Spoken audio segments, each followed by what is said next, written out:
Bueno, buenos días Jessica, mucho gusto. Mi nombre es Natalia Salas.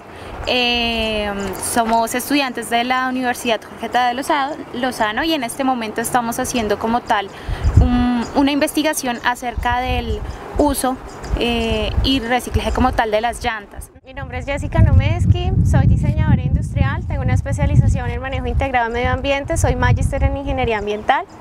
Actualmente estoy haciendo otra profesión que es ingeniería ambiental nuevamente y próximamente voy a hacer un doctorado. ¿En qué trabajo? Me desempeñé durante 9 años como la asesora ambiental de la Universidad Nacional de Colombia, sede Bogotá. El año pasado y este año empecé a trabajar con la Gobernación de Cundinamarca con proyectos con 18 municipios de la provincia de Boatá y Río Negro, y actualmente estoy trabajando en un proyecto entre la universidad y el Ministerio de Medio Ambiente para el desarrollo de los programas integrales de gestión ambiental de los 3 sectores prioritarios productivos. Ok, bien Jessica, para ti, ¿qué es el consumo sostenible? Bueno, para hablar de consumo sostenible yo creo que principalmente debemos tener en cuenta 2 términos, uno que es desarrollo sostenible y el segundo que es el ciclo de vida del producto. Entonces, en el primero, que es desarrollo sostenible, pues generalmente siempre dicen es que tenemos que tener los recursos, no los debemos agotar y asegurar que las generaciones futuras tengan acceso a ellos, pero no es tan básico, porque es que el desarrollo sostenible tiene 3 pilares, obviamente el desarrollo, la calidad de vida y obviamente el manejo de recursos. Entonces tenemos que hacer un equilibrio entre esos 3. Y ya cuando hablamos de ciclo de vida de producto, es que todos esos procesos productivos, cuando yo analice el ciclo de vida de producto, que yo lo mire hasta el fin de la cadena, porque generalmente yo me baso en materias primas, me baso en proceso productivo, se consume, dispone, pero ya tenemos un problema en la disposición, entonces uno de los objetivos es cerrar los ciclos. ¿Sí? Bueno, entonces tenemos que diferenciar como para contextualizarnos en el tema. Cuando yo hablo de ciclo de vida de producto, entonces materias primas, normal, producción, consumo y nos vamos a disposición. Entonces cuando yo entro en disposición bajo la normatividad colombiana tenemos los residuos clasificados en 2 grupos, los no peligrosos y los peligrosos, pero la llanta tiene una particularidad y es que no es peligrosa, entonces es como una mezcla entre los 2. Los residuos postconsumo, el objetivo es que se cierre el ciclo de vida, entonces en el caso específico de las llantas entra dentro de esta categoría porque es un consumo masivo. Postconsumo, ¿qué quiere decir? Yo como consumidor y las empresas como productores manejan algo que es la responsabilidad compartida. Yo como consumidor llego y devuelvo el residuo, se lo entrego a la empresa que me lo vendió o hizo el proceso de comercialización. Y la empresa se encarga de hacer la disposición adecuada del residuo o introducirlo nuevamente dentro de una cadena productiva. Tengo entendido que ustedes me preguntaban sobre la normatividad, Sí. si existe algo de normatividad en Colombia acerca de las llantas. Pues como les comentaba, como se presentó esta situación de que esto es un consumo masivo, se generaban estos residuos en grandes cantidades y no se sabía qué hacer. Entonces desde el año 2010, en la normatividad que es la resolución 1457, si quieren yo después se los paso, toda la normatividad de postconsumo, los links y demás.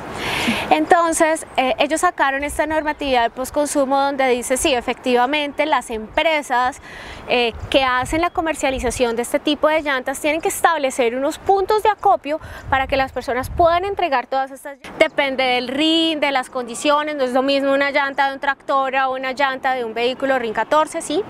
Y se hace todo este acopio. Entonces se recogen las llantas, se hace el acopio y existen unos gestores que se encargan de hacer el manejo de estas llantas. Entonces recordemos que las llantas no es un residuo peligroso, es un residuo no peligroso. Entonces, ¿qué generalmente se hace con eso? Con estas llantas se hace un proceso de molida.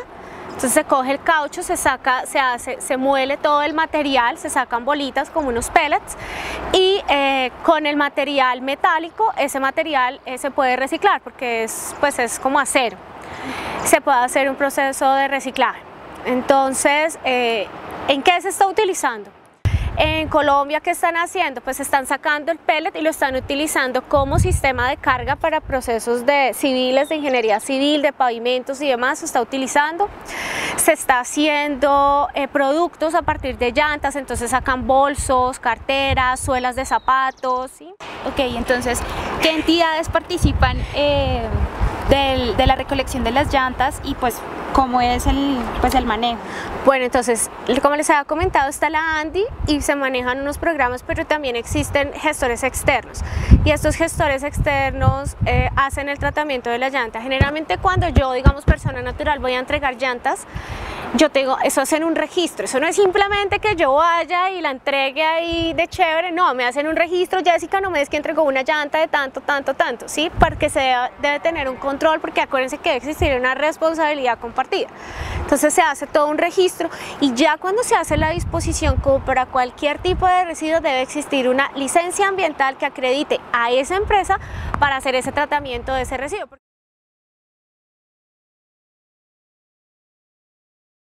Vamos a hablar del impacto de llantas. Las llantas, el plan de postconsumo, como les comentaba, están los 92 puntos. A veces se hacen jornadas con la ANDI donde se va a una UPZ específica o un barrio y se le dice a la gente traigan todas las llantas y se recogen las llantas, pero hay que tener en cuenta la parte comercial. Si vamos a hablar de impactos ambientales de esas llantas, pues acordémonos que es caucho vulcanizado, eso es un material resistente. No tengo conocimiento de estudios científicos donde diga que por agua o por radiación solar esa llanta se vaya a deshacer o vaya a entrar en contacto con el suelo generando, no sé, vertimientos químicos de descomposición de la llanta, porque si fuera así los carros no podrían utilizar las llantas, porque igual ellos están transitando por fuera. Entonces el impacto es más que todo visual cuando se tienen estas llantas ubicadas en los perímetros de la ciudad. Las llantas en Bogotá existen salitre, amarillo y fucha. Entonces, ¿qué hace la gente? Pues bota la llanta al río. ¿Qué sucede con esta llanta? La llanta va a durar ahí muchísimo tiempo, va a durar muchísimos años para que entre en un proceso de descomposición que yo diga la llanta se deshizo por la actividad microbiológica que tiene el río. No, va a pasar muchos años. ¿Qué sucede? Que cuando llega a las plantas de tratamiento de agua residual y yo voy a hacer el proceso de cribado, que es cuando yo le quito la cantidad de residuos que tiene el agua para entrar al proceso de tratamiento de agua residual, pues me van a salir colchones, llantas y demás. Entonces ese es un problema que se puede generar con el agua, así también como el desprendimiento de partículas sólidas. Entonces partículas sólidas gruesas sí se pueden desprender de la llanta. ¿Listo?